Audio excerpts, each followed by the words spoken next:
ስራ ሳይጀምሩ ስራ ሳይችሉ ፕራዮሪቲ የሚያወጡ ይሄ ይቅደም ያ ይከተል ያ ያስፈልግም ይሄ ያስፈልጋል የሚሉ ሰዎች አሁን ለነሱ ቻሌንጅ አለ። ዱሙጋ ላይ አንድ ንጹህ ያልቆፈረ ሰው ስልጣን ልቀቅና ሳይያለው ሲል ከማየት በላይ አስቂኝ ነገር የለም። አብይ ስልጣን ላይ ከመውጣቱ በፊት አጋሮ ላይ ትምህርት ቤት፣ አጋሮ ላይ መንገድ፣ አጋሮ ላይ ውሃ፣ ኢትዮጵያ አጋሮን ምሳሌ ታረጋለች፣ ኦሮሚያ አጋሮን ምሳሌ ታረጋለች፣ አፍሪካ አጋሮን ምሳሌ ታረጋለች። አፍሪካ አጋሮን መቼ አራያ ታረጋለች ነው። በታሪክ ብንበረብር ለወከለው ህዝብ ምክር ቤት ገብቶ ያልደረሳ ለወከለው ህዝብ የታተረ የሮጠ እንደ አብይ አይነት የምክር ቤት አባል መኖሩን እርግጠኛ አይደለሁም። የለም ብዬ መደምደም ባልችልም እነኚህ ሰዎች እንታገልለታለን ለሚሉት በብሔርተኝነት ዘመናቸው እንኳን እንታገልለታለን ለሚሉት የኦሮሞ ህዝብ ስሙኒ አንዲት ነጥብ ስራ አልሰሩ። የአእምሮ እክል ያለባት የጤና እክል ያለባት ገነቴ ትበልጣቸዋለች። የገነቴን ያህል አንድ ስራ አልሰሩ። ልማቱን የጀመሩት እንደ ገነቴ ያሉ በመቶ ከሚቆጠር ሰው የሰበሰቡትን 5 ሳንቲም 10 ሳንቲም ደምረው 10 ብር ለልማት ያበረከቱ ጀግኖች ያሉበት አገር ስለሆነ ሰዎች ሲያዋጡ 1 ብር ሰጠችን። ቀኑ ሙሉ ከለመነችው ገንዘብ ሰብስባ 1 ብር ሰጠችን።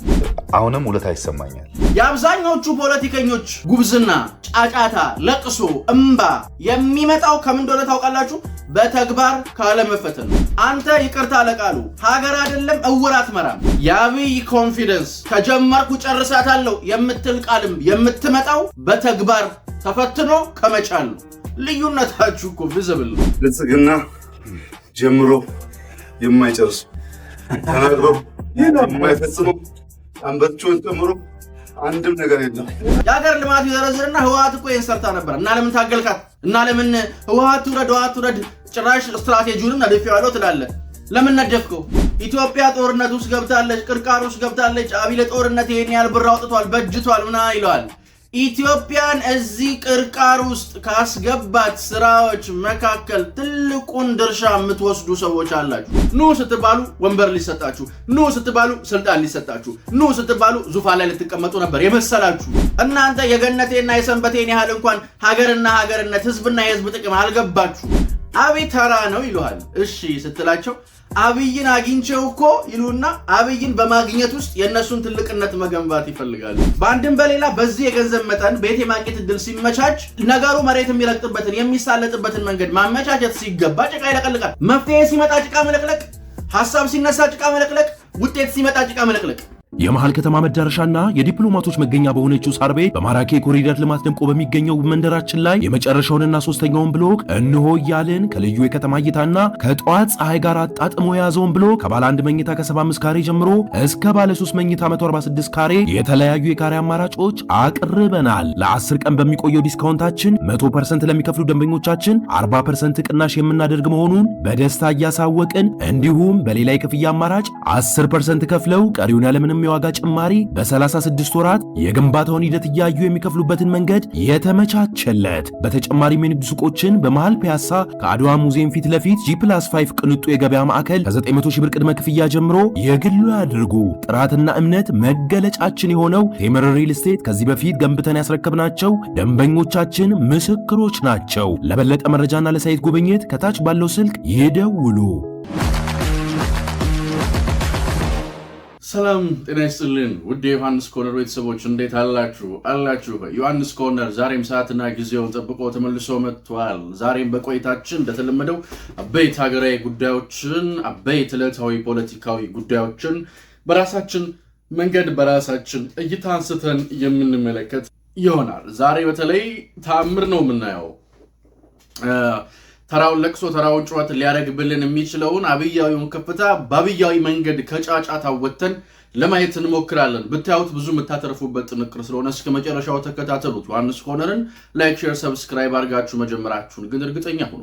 ተአምር እዩ። አብይና እብዷ ለቃሉ ይቅርታ ጠይቄ ጀምራለሁ። እብዷ የሚል አገላለጽ ስለተጠቀምኩ አብይና እብዷንና ኦሮሞነትንና ኢትዮጵያዊነትንና ዛሬ በኦሮሞነት ስም የሚነግደውንና በኢትዮጵያዊነት ስም የሚሸቅጠውንም የምንበረብረውና የምንመለከተው ይሆናል። ጠቅላይ ሚኒስትር አብይ አህመድ ሰሞኑን ሃምቤሪቾ ተራራ ላይ ቁጭ ብለው ቻሌንጅ ሰጥተው ነበር። እንደዚህ ብለው ስራ ሳይጀምሩ ስራ ሳይችሉ ፕራዮሪቲ የሚያወጡ ይሄ ይቅደም ያ ይከተል ያ ያስፈልግም ይሄ ያስፈልጋል የሚሉ ሰዎች አሁን ለነሱ ቻሌንጅ አለኝ። ብዙ ጊዜ ስንጀምር ጅምሮቻችንን በማጥላላት በመውቀስ በማራከስ ብዙ ደክማችኋል። አሁን እኔ በሐላባ አንድ በከምባታ አንድ በስልጤ አንድ በሃዲያ አንድ መንደር ሰራለሁ። እናንተ ቁጭ ብላችሁ የዳቦ ስም የምታወጡ ሰዎች ሐላባ አይደለም በሰፈራችሁ ለባዳ አይደለም ለዘመዳችሁ አንዳንድ መንደር ስሩና ገንዘብ ካላችሁ በገንዘባችሁ ገንዘብ ከሌላችሁ በጉልበታችሁ በውጭም ያላችሁ በግልም ብትችሉ በግልም ባሲው አስተባብራችሁ የሰውን ህይወት ንኩትና ከዚያ ጥያቄ አንሱ። የሰውን ህይወት ቀይሩና ከዚያ ተቹ።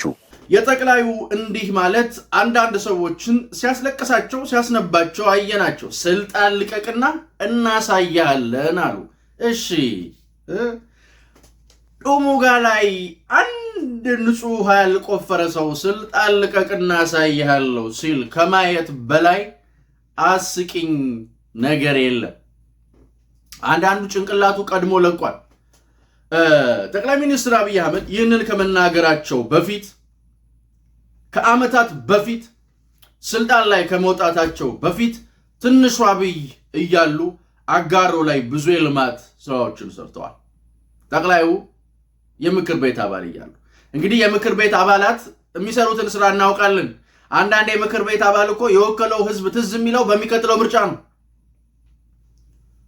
አንዳንድ ወረዳ እንደውም ለምክር ቤት የመረጠውን ሰው አያውቀውም። እንኳን ልማት ሰርቶ እንኳን ውጤት አምጥቶ እንኳን ነገር ቀይሮ እንኳን ጠብር ግፍ ብሎ ምናን አይደለም። ዛሬ በጠቅላይ ሚኒስትር አብይ አህመድ አካባቢ ዙሪያ ላይ የምታዩቸው አንዳንድ ባለሀብቶች በልማት ስራዎችም ላይ ሲንቀሳቀሱ ከጠቅላይ ሚኒስትሩ ጋር የምናያቸው ልማቶችንም የሚያግዙ ሆቴሎችን የሚገነቡ አንዳንድ ባለሀብቶች ያኔ ሩቅ ነበሩ። ግን ትንሹ አብይ ፈልጎ አስፈልጎ ያኔም ስራ የሚያሰራቸው ሰዎች ነበሩ። አብይ ስልጣን ላይ ከመውጣቱ በፊት አጋሮ ላይ ትምህርት ቤት፣ አጋሮ ላይ መንገድ፣ አጋሮ ላይ ውሃ፣ ከዛ ዝም ብሎ አይደለም የሚያወራው። ኢትዮጵያ አጋሮን ምሳሌ ታደርጋለች፣ ኦሮሚያ አጋሮን ምሳሌ ታደርጋለች፣ አፍሪካ አጋሮን ምሳሌ ታደርጋለች። እንደዚህ አሁን እኔ ናፈቀኝ ኢትዮጵያ አጋሮን መቼ አራያ ታደርጋለች፣ አፍሪካ አጋሮን መቼ አራያ ታደርጋለች። ወዳጄ ያልሰራውን ያላደረገውን ያልኖረውን ኑር አላለህም። ዛሬ በአክቲቪስትነት ስም በፖለቲካ አናሊሲስ ሰጪነት ስም በካታሊስትነት ስም ያለህ አይነት ያላችሁ አይነት አቅም ያኛው አብይ ያልነበረው እኔ ማላቆም እናንተ ማታቁትም ማንንም አያውቀው። ህዝቡ ግን ያውቀው ነበር። የሚሮጥ የሚለፋ አብይ አህመድ አሊ የሚባል ተወካይ እንዳለው በታሪክ ብንበረብር ለወከለው ህዝብ ምክር ቤት ገብቶ ያልደረሳ ለወከለው ህዝብ የታተረ የሮጠ እንደ አብይ አይነት የምክር ቤት አባል መኖሩን እርግጠኛ አይደለሁም። የለም ብዬ መደምደም ባልችልም እዚህ በጣም ጓግታችሁ የዘገየ ይመስላችሁ ጠፋችሁ የምትሉ አልጠፋንም። የልማት ስልቱ ብቅ ጥልቅ እያሉ ነው። ሁልጊዜ መታየት ሳይሆን ሁልጊዜ ማሰብና ሁልጊዜ ማድረግ ይጠይቃል። የሰራቸውን ስራዎች በአንድ ወቅት አጋሮ ላይ አብይ ከነሰንበቴ ከነገነቴ የሰበሰብነውን ገንዘብ ብሎ እንደዚህ ሲያወራ እንመልከተው። ይሄ ልማት በየትኛውም ቋንቋ በየትኛውም ምክንያት አይቆምም።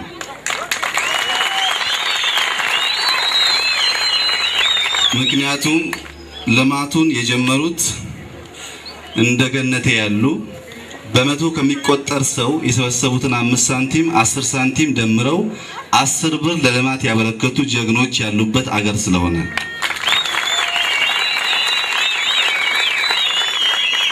ሰንበቴ ወይንም ገነቴ ማለት እንግዲህ ያው በጅማ አካባቢ የነበረች ትንሽ ያምር ወክል የነበረባት ሴት ናት። ያኔ ጠቅላይ ሚኒስትር አብይ አህመድ ቴሌቶን ሲሰበስብ ትንሹን ብር ሰጥተዋለች። ጠቅላዩ ትልልቁን ብር በሰጡት ሰዎች መሃል ቆሞ ትንሹን ገንዘብ የሰጠችውን ገነቴን ያመሰገኑ። ከዛ እንደውም ጠቅላይ ሚኒስትር ከሆኑ በኋላ ራሱ ሰንበቴ ብለው ስለሷ በአንዱ አጋጣሚ እንደዚህ አውርተው ነበር። እዩት። አጋሮን እናልማ የሚል ስራ ጀምረን ነበር። ከኛ ወዲያ ለኛማ ይላል ርዕሱ እና አጋሮን ለማልማት ስናስተባብር በጣም ማስታውሳት አንዲት ለማኝ ነበረች ሰንበቴ የምትባል ሰዎች ሲያዋጡ 1 ብር ሰጠችን። ቀኑ ሙሉ ከለመነችው ገንዘብ ሰብስባ 1 ብር ሰጠችን። አጋሮ ላይ ሆስፒታል ሰራን፣ ሃይስኩል ሰራን፣ የወጣት ማዕከል ሰራን። ሰንበቴ ስትጠየቅ ግን ሰራው ትላለች። 1000 ያላቸው 100 ሰጥተው ሊሆን ይችላል። እሷ ግን 10 እና 5 ሳንቲም አስተናስላ 1 ብር ሰጠችን። መጨረሻ ፕሮግራሞቹ ተጠናቀው ፕሮጀክቶቹ አልቀው ሲመረቁ ሰንበቴን ነበረ ዋናው አረጂ ብዬ ያመሰገንኳት በጊዜው። አሁንም ውለታ ይሰማኛል። እንግዲህ እንዳያችሁት እንደሰማችሁት ነው። ያልተጀመረ አልተጨረሰም። ቅድም ሲገለጽ እንደነበረው አቶ ታዲዮስ ከነባለቤታቸው ዶክተር ፍስሐ ተጋግዘው በዚህ ቡልቡሉ አካባቢ ላይ ምናልባትም በሀገራችን ብዙ ጊዜ ያልታየ በጫካ ውስጥ በፏፏቴ ውስጥ ውብ የሆነ መዝናኛ ስፍራ ሊያለሙ ፈቅደው መጥተዋል።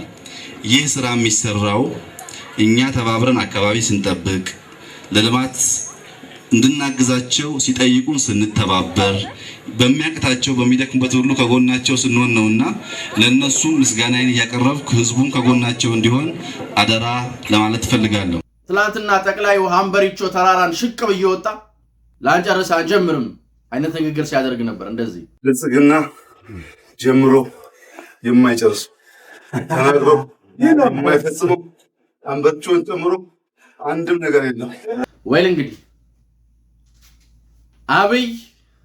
አብይነት፣ ኦሮሞነት፣ ኢትዮጵያዊነት የሚነጣጠሉ ነገሮች አይደሉም። እነኚህ ሰዎች እንታገልለታለን ለሚሉት በብሔርተኝነት ዘመናቸው እንኳን እንታገልለታለን ለሚሉት የኦሮሞ ህዝብ ስሙኒ አንዲት ነጥብ ስራ አልሰሩ፣ ረብ ያለው ስራ አልሰሩ። የአእምሮ እክል ያለባት የጤና እክል ያለባት ገነቴ ትበልጣቸዋለች። የገነቴን ያህል አንድ ስራ አልሰሩ። ከዱሙ ጋር ነው የወጣሁት የሚለው ጀነራል አሉሽ ያማን ነው ይሄ እንትን ካታሊስት የሃሃ ሪአክት እስረኛ የኮመንት ቀበኛ አንድ የመጠጥ ውሃ ዱሙ ጋር ላይ አውጥታል ወይ በለና ጠይቀው። ከዛ ስልጣን ልቀቅና ያሳያለው። ኧረ እባክህ አንተ ይቅርታ ለቃሉ ሀገር አይደለም እውራት መራም ሀገርቶ እውራት መራም ይቀልዳል እንዴ? ሀገር አይደለም እውራት ታሻግርም እጅ ይዛ አስፋልት። ስልጣን ልቀቅና ያሳያለው። የአብዛኞቹ ፖለቲከኞች ጉብዝና፣ ጫጫታ፣ ለቅሶ፣ እምባ የሚመጣው ከምን እንደሆነ ታውቃላችሁ? በተግባር ካለመፈተን። የአብይ ኮንፊደንስ ከጀመርኩ ጨርሳታለሁ የምትል ቃልም የምትመጣው በተግባር ተፈትኖ ከመጫል ነው። ልዩነታችሁ እኮ ቪዚብል ነው። እንደው ደንዝዘን እንደው ፈዘን የዘራተላ አስክሮን የብሔር ጌሾ ጠጥተን እየተሽከረከረን ስንደነባበርላችሁ ተመቻችሁ እንጂ ወፍ የለችም። ምንም ናችሁ። ያቄማችሁበትን አክቲቪስት እሳት እያስጨበጣችሁ እሳት እያስነካችሁ ገደል የምትለኩ ቀመረኞች፣ ይሄ ለእናንተ ሩቅ ነው። ሰውየውን የሚያሻግረው ባይዘወይ ትላንት አጋሮ ላይ በትንሹ ታምኗል። ለሀገሩ አብይንም እናምነው በትንሹ ሲታመን ስለምናውቀው እናንተ የሀገር እንትን ይደረድሩልህና ምንድነው ስትላቸው ህወሓት እኮ ይሄን ሰርታ ነበር። ህወሓት ይሄን ከሰራች ለምን ተቃወምካት? ያኔ ጥያቄ ነው። የሀገር ልማት ይደረድርና ህወሓት እኮ ይሄን ሰርታ ነበር እና ለምን ታገልካት? እና ለምን ህወሓት ትውረድ ጭራሽ እንትኑን ስትራቴጂውንም ነድፌዋለሁ ትላለህ? ለምን ነደፍከው? ለምን አልተውካትም? ህወሓትን ይሄን የሰራች ከሆነ ለምን አትተዋት? ለምን ትነካታለህ? ለምን አትከርምም? ለምን አትሰነብትም? እኔ አንዳንድ ፖለቲከኛ ያስቀኛል። በቃ ማለት ለራሱ ያለው ግምት ኢትዮጵያ ጦርነት ውስጥ ገብታለች፣ ቅርቃር ውስጥ ገብታለች፣ አብይ ለጦርነት ይሄን ያህል ብር አውጥቷል፣ በጅቷል ምና ይለዋል። ኢትዮጵያን እዚህ ቅርቃር ውስጥ ካስገባት ስራዎች መካከል ትልቁን ድርሻ የምትወስዱ ሰዎች አላችሁ። ጠቅላዩ እንዳለው ነው።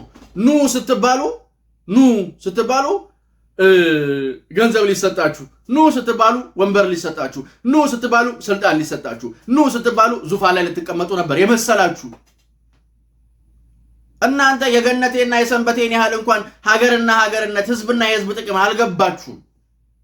የተናቁርት ስብስብ ከየት እንዳመጧቸው እነዚህ ምን ልታረጉ ነው እናንተ?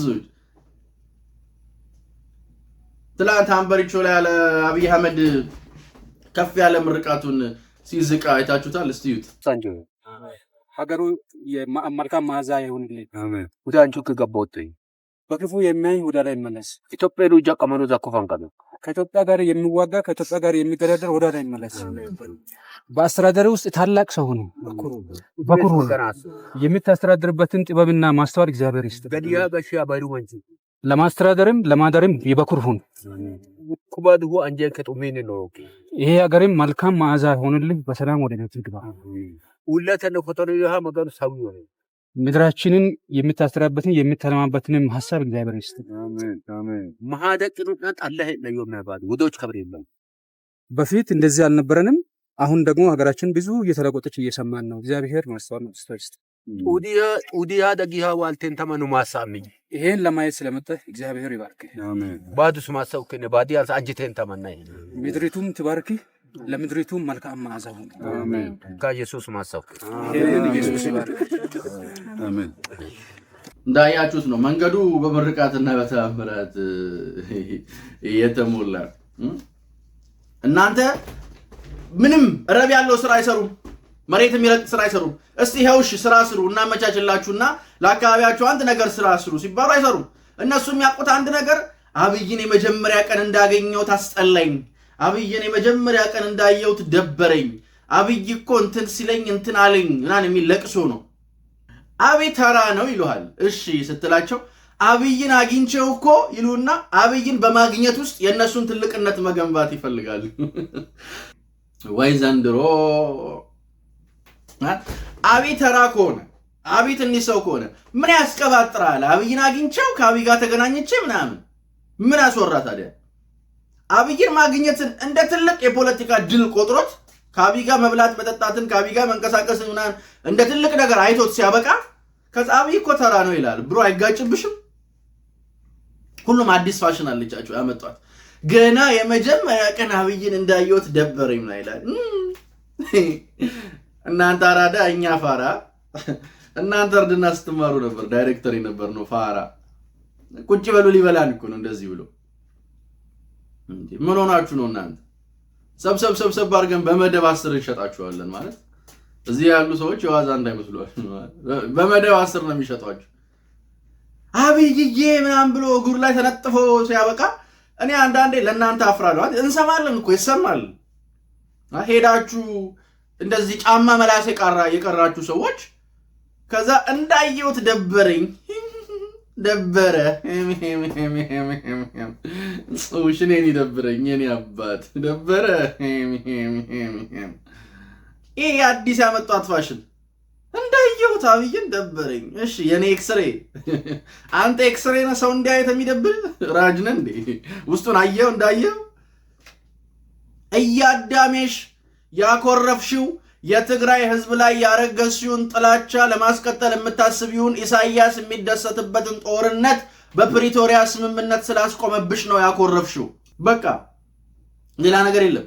በመሃል ፒያሳ ከሊሴ ገብረ ማርያም ትምህርት ቤት አጠገብ ከባለ 1 እስከ ባለ 3 መኝታ ቤቶችን በተለያዩ የካሬ አማራጭ አቅርበንሎታል። በ690 ሺህ ብር 10% ቅድመ ክፍያ ቀሪውን ያለምንም የዶላር ንክኪ በ3 ዓመት የሚከፍሉት ከ25% ቅናሽ ጋር እንዲሁም እዛው ፒያሳ አድዋ 00 ፊት ለፊት G+5 የገበያ ማዕከል ከ900 ሺህ ብር ቅድመ ክፍያ ጋር ሱቆችን የግሉ ያድርጉ። ለበለጠ መረጃና ለቢሮ ቀጠሮ ታች ባለው ስልክ ይደውሉልን። ቴምር ሪል ስቴት።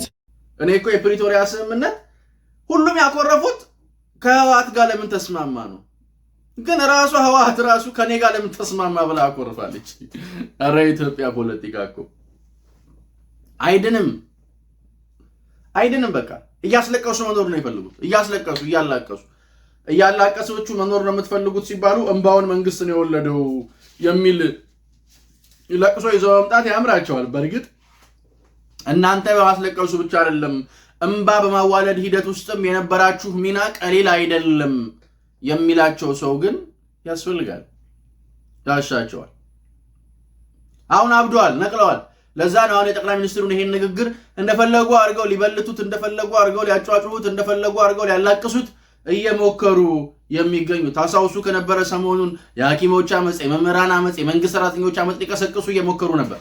ለምሳሌ አሁን የከንቲባ ቢሮ የአዲስ አበባ ከተማ አስተዳደር ለ41,000 መንግስት ሰራተኞች 25% ቆጥበው በ75% ብድር በ14% የወለድ ምጣኔ የቤት ባለቤት አደርጋለሁ ሲል እዮ መሌ ያሉ። በመጀመሪያ ጅማሮ በጣም አሪፍ ነው። ሁለተኛ ይሄ ጉዳይ ተራ ጉዳይ አይደለም። ላይክ ኦቨርናይት ከንግድ ባንክ ጋር እንደዚህ አይነት ስምምነት ሊፈጸም አይችልም። ባለኝ መረጃ ከ2 ዓመት በላይ ሲንደባለል የኖረ በርካታ ስራ የተሰራበት ፕሮጀክት ፍጹም ጽድት ያለ ፕሮጀክት ነው ልንል አንችልም። ግን አጀንዳ እንደማይሳካላቸው ስላወቁ፣ ለቅሷቸው እንደማይሳካላቸው ስላወቁ እችኑም እንደ መፍትሄ የምትመጣ ነገር ጭቃ መለቅለቅ ተያያዙ። ጭቃ መለቅለቃቸውን ተያያዙት። ይሄ ሴራቸው ሲፈርስባቸው ምናምን። በእርግጥ አሁን ይሄ እንደዚህ ሆነ አይደለ? 14% የወለድ ምጣኔ ውድ ሊሆን ይችላል ምናምን ከተባለ አማራጭ ደግሞ መፍትሄ ሐሳቦችን ማቅረብ። እስቲ የዚህ ሴክተር ላይ የግል ባንኮችም ይግቡ፣ ለመንግስት ሰራተኛው የግል ባንኮችም ብድር ይስጡ፣ የግል ባንኮችም ለመንግስት ሰራተኛው ብድር ያመቻቹ፣ ከንግድ ባንክ ዝቅ ያለ የወለድ የምጣኔ ጨረታ ይኖራቸው ይሆን፣ አማራጭ ይኖራቸው ይሆን፣ እሱን ማቅረብ ነው። አንተ ተነስተ ጭቃ መለቅለቅ አይደለም። መንግስት እስቲ ነፃ መሬቶችን ለግንባታ የሚውሉ ለግንባታ የሚገቡ ከዚህ ግንባታ ጋር ተያይዞ ከውጭ የሚገቡ ነገሮችን ከገረጥ ነፃ ያርጋቸውና ትንሽ ገቢ ምንጭ ይቀንስ። ከቅንነት ይመጣ ሐሳብ ነው፣ አክሴፕት ይደረጋል። መንግስት ተወያይቶ ያዋጣኛል አያዋጣኝም እሱ መፍትሄ ይሰጣል። ግን ተደራጅቶ እየተንቀሳቀሰ ይሄን ለማግኘት የሚሰራ የመንግስት አካል እንዳለ ሁሉ ባለመዘንጋት፣ ለምሳሌ አንድ ቤት አንድ ሰው የመንግስት ሰራተኛ ከሆነ አንድ ሰው ሊያስተዳድር ነው የሚሰራው፣ ሁለቱም ላይሆኑ ይችላሉ። በአንድም በሌላ በዚህ የገንዘብ መጠን ቤት የማግኘት እድል ሲመቻች ነገሩ መሬት የሚረግጥበትን የሚሳለጥበትን መንገድ ማመቻቸት ሲገባ ጭቃ ይለቀልቃል። መፍትሄ ሲመጣ ጭቃ መለቅለቅ፣ ሐሳብ ሲነሳ ጭቃ መለቅለቅ፣ ውጤት ሲመጣ ጭቃ መለቅለቅ፣ ጭቃ ለቅለቅ። በቃ ሐሳባቸው ምንድን ነው አይገባኝም። እና አብይ ትላንት ሰርቶ ያሳየውን ነው ዛሬ አርጎ ያለ። ያልሰራውን አልጠየቀም። ብራዘር ካልቻልክም ነው። ለምን ምክንያት ፈልገህ ታለቅሳለህ? ምክንያት ፈልገህ ምን ያስለቅሳል? አጋሮ ላይ ከፍ ያለውን ልማት፣ አጋሮ ላይ ከፍ ያለውን ቋንቋ ነው ዛሬ እንደ ሀገር የምትሰማው። ትላንት ያልተረገዘች ዛሬ የተወለደች አንድስ ነገር የለችም በአብይ አህመድ መንገድ ውስጥ። ለዛ እኮ ነው የሚንቃችሁ። የሚያናዳቸው አይዘይ መናቃቸው ነው። ደግ አደረገ እንኳንም ናቃችሁ፣ ደግ አደረጋችሁ እንኳንም ናቃችሁ። ምናችሁ ይከበራል? እናንተ ፖለቲካችሁ ሁሉ ከአንጀት እስከ ጨጓራ የሆድ ዕቃ ፖለቲካ። ምን ይዛችሁ ትከበራላችሁ? ምን ሐሳብ ኖሯችሁ ትከበራላችሁ? ምን አለ እጃችሁ ላይ የሚያስከብር ነገር? ምንም የለም።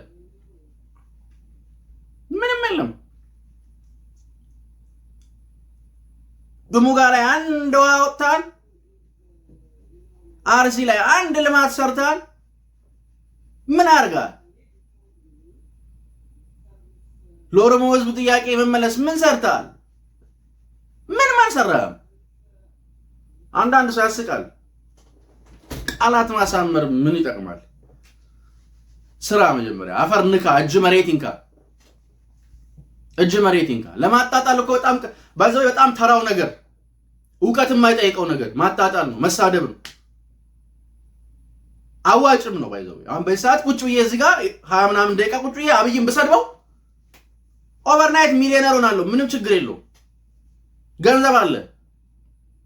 ይሄ የሚካድ ነገር አይደለም። ቁጭ ብዬ እዚህ ጋር ቁጭ ብዬ ጠዋት ማታ የአብይን ኮቴ የተከተልኩ ብሳደብ ሚሊዮነር ነው የምሆነው። ምንም የሚካድ ነገር አይደለም። ዓለም ያቀረሽብ ይመጣና አብይ እንደዚህ ብሎ ለምን ይከፍላል? አንተ እንድታወራለት ስራው የሚያወራለት ሰውዬ ለምን ይከፍላል? ለምን ይከፍለኛል? አንዳንድ ሰው ያስቀኛል እኮ እዛ ጋር ሚሊየንስ እየተከፈለው የሚያንቀሳቅሰውን ሀገር የሚያተራምሰውን ሰውዬ ጀግና እያለ እዚህ መጥቶ ያለቅሳል። ብራዘር ባለዳነቴ ለህሊናዬ ብቻ። ሁሉም ሰው እንዳንተ አጋስስ አይምሰልህ። አቋም የሚባል ነገር አለ። አቲቲዩድ፣ እምነት፣ ጓዳዊነት የሚባል ነገር አለ። ዓላማ የሚባል ነገር አለ። መንገድ የሚባል ነገር አለ። ዝም ብለህ አታቀርሽ። ዝም ብላችሁ አታቀርሹ። እንደው እየተከተሉ ማቀርሸት፣ እየተከተሉ ጭቃ መለቅለቅ። ሩቅ ናችሁ። ሩቅ ለሩቅ። አሁን እቺ ስካራቸው፣ እቺ ሽንፈታቸው በቃ አብይ የሚነካውን ሁሉ አብይን ፐርሰናል የሆነ ቅናቸው። ነገረኛ ኤክስ ነው የሆናችሁት እኮ በቃ ነገረኛ ኤክስ። አትፈቱም። በቃ አልፈልጋችሁም ከተባላችሁ አልፈልግም አሉ። አንዳንድ ኤክሶች እኮ በቃ ፍቅረኞቻቸው ሲጣሏቸው የማይፈቱ በቃ እየተከተሉ ማልቀስ። ወፌለችም ገነቴ ኢትዮጵያዊነትም ቃልም ገብቷታል። ለነገሩ እሷ አይደለችም እብድ፣ እናንተ ናችሁ እብድ። እሷ አይደለችም እብድ፣ እናንተ ናችሁ እብድ። እብድም ያምሮ ለቃሉ ቅድም ይቅርታ ጠይቄያለሁ። ምን አይነት እብደት ነው ይሄ? ምን አይነት ከራስ መጣላት ነው ይሄ? በቃ መናከስ፣ ማጠልሸት፣ ለማቆርቆዝ መሞከር እና ያልሰራውን አልተናገረም። ሂድ አጋሮ። ስንት ታሪክ አለው፣ ስንት የልማት አሻራ አለው። እንሂድ እኔ እናንተ ጡሙ ጋር አንድ ነገር የለም። ዛ አንድ አሻራ ቀሜ የጣልከው የጫት ገራባ ሊሆን ይችላል የሚገኘው፣ ሌላ ምንም አይገኝም። ሌላ ምን ይገኛል? ቀንጥሰ የጣልከው የጫት እንጨት ሊሆን ይችላል ጫካ ለጫካ የሚለቀም፣ ሌላ ምን ይገኛል? ምን አሻራ ጥላል? አንዳንዱ ተናግሮ አናጋሪ ያደርጋል። እባክህ የሞተ የፖለቲካ ማንነታቸውን፣ የመረሳት ህመማቸውን፣ የመጣል ቁስላቸውን፣ እብደታቸውን ይዘው መጥተው ያለቅሳሉ። ነፍሴ ህልም ነው። ከዛስ ቅድም እንዳሳየው ነው። እዚህ ጋርም ደግመን እናሳያለን። ከጀመርን እንጨርሳለን። ብልጽግና ጀምሮ የማይጨርሱ ተናግረው የማይፈጽመው አንበሪቾን ጨምሮ አንድም ነገር የለም። አንበሪቾ አይከብደንም። አንበሪቾ አይከብዶ። ለምን አይከብዶ? በየቀኑ የሚወጣው ብዙ አንበሪቾ፣ በየቀኑ የሚሰግረው ብዙ አንበሪቾ አለው ሰውየው። ብዙ አንበሪቾች አሉት በየቀኑ የሚወጣቸው። ብዙ አንበሪቾች አዘጋጅታችሁለታል እናንተ በየቀኑ እና አልቀሳችሁ አታስለቅሱ፣ አንብታችሁ አታስነቡ። ስለዚህ እኛ ምንላችሁ የምንነግራችሁ አንድ ነገር፣ አረፉ። ዘመመ ብላችሁ የሰው ቤት አትግፉ ነው። በየአቅጣጫው ሲሰምርለት፣ በየአቅጣጫው ሲሳካለት፣ በየአቅጣጫው ጥሏችሁ እየሄደ እንደሆነ ስታውቁ እየያችሁን ይዛችሁ አትምጡብን። እኛ እንረፍበት፣ እንኑርበት። ወዳጅ ባይ ዘ ዌይ ፋኖ የጎጃም ፋኖም ጭምር ከመንግስት ጋር ለመነጋገርና እንደማያዋጣው እየገባው እንደሆነ የሚያሳዩ አንዳንድ ኦፊሻል ያልሆኑ ምንጮች እየወጡ ነው። አንበሳ እሱ ነው የሚሻለው። ምን አስሞተ? ጋንጃ በሉ ጋንጃ እያጨስ ከሮኬት ተኮስኩ ሮኬት አስተኮስኩ እያልኩ ምን ያስጮሃል? ሰላም ይሻላል። ሰላም አማራጭ የሌለው አማራጭ። አተኩስ ወደ ወንድም፣ አትግደል፣ ወደ ሀገርን አትግደል። መከላከያን መግደል ሀገርን መግደል። አተኩስ ወደዚህ ምስኪን ሰራዊት፣ አተኩስ፣ አትግደለው። እሱም እንዳንተ ቤተሰብ አለው፣ እናት፣ አባት፣ እህት፣ ወንድሞች አሉት። የምትጠብቀው ሚስት አለችው። አትግደለው፣ አተኩስበት፣ ሰላሙን ስጠው። ፖለቲካል ቀውስ ፈጥረው እንደዚህ አይነት ሜሶስ ከከተቱን በኋላ ጻድቅ ለመጫወት መታው ሞክሩ። ሰዎች ግን ለማያቃችሁ ታጠሩ። አምኗችሁ ይብላኝ፣ አምኗችሁ ለሚከተላችሁ ይብላኝ፣ አምኗችሁ ከናንተ ኋላ ለሚል ይብላኝ፣ አምኗችሁ ከናንተ ኋላ እየተከተለ ለሚያለቅስና ለሚያላቅስ ቡድን ይብላኝ ለናንተ እና ትንሽ ትንሽ ቆም ብላችሁ ለማሰብ ብትሞክሩ ጥሩ ነው። ሌሎቻችሁም እንደዚሁ ማለት ፋኖ የጎጃም ፋኖም ወደ ቀልብያው ከተመለሰ ዘንዳ እንደ ሌሎቹ ፋኖች ወደ ቀልብያው ከመጣ ዘንዳ ሸጋ ነው በል ሸጋ ነው የሚሆነው። ያ አካል አይደለ ግን በጣም እንትን ሊሆን ይችላል። እና እንደዚህ ያለን እንደዛ ስሯለን የምትሉ ሰዎች አሁን እንግዲህ አምጥተን አሳይተናችኋል። ዱሙጋ ላይ እናንተም ሰርታችኋል። ያልሰራውን አርጉ አላለም። ከምታለቅስ ቻሌንጁን ተቀብለ ስራ እየሰራ እንትን በል። ስቴትና ሰው ለዩ እስቲ። በግለሰብ ባላችሁ ጥላቻ ስቴት አታፍርሱ። እሱ ነው የሚሻላችሁ። ስቴትና ሰው መለየት አለመቻላችሁ ነው ብዙ ዋጋ እያስከፈላችሁ ያለው ይመስለኛልና እንዲያው ኦም ብላችሁ ብታስቡ ለህሊናችሁም ጥሩ ነው። እንዲያው በረድ ብትሉ ሰከን ብትሉ ይበጃችሁ ይመስለኛል። በረድ ብትሉ ለእናንተም ሸጋ ነው የሚሆንላችሁ ብለን እናምናለን። ያው እንግዲህ ያልተሰሙትን ያልታዩትን የጠቅላዩን በርከት ያሉ ንግግሮችንም ሰብሰብ አድርገን ይዘን የመጣንበትን ጥንቅራችንን ያው እንግዲህ ተአምር ነው መቼስ እንዲህ አይነቱ ነገር ሰፋ ብሎ ሲታይ በጣም ብዙ ነውና እሱ እንድታዩ ለማድረግ ነው የዛሬውን ጥንቅራችንን ይዘን የመጣ ነው። እኔ ግን ሁሌም እንደምለው እንደማለውጠው አንድና ውድ ቃል አዲስ ትውልድ አዲስ ተስፋ ሁሉም ጥሩ ይሆናል። እኔና የእናንተ ሀገርም እንደ ልማዷ ታሸንፋለች። ፈጣሪ ኢትዮጵያና ሕዝቦቿን አብዝቶ ይባርክ። ዮሐንስ ኮርነር ላይክ፣ ሼር፣ ሰብስክራይብ ማድረጋችሁ ግን እንዳይረሳ። ውድ ሜዳችን ታዳሚዎች ደግሜ እላለሁ የኔና የእናንተ ሀገር እንደ ልማዷ ታሸንፋለች። ቸር ቆዩን። የነገሰ ይበል።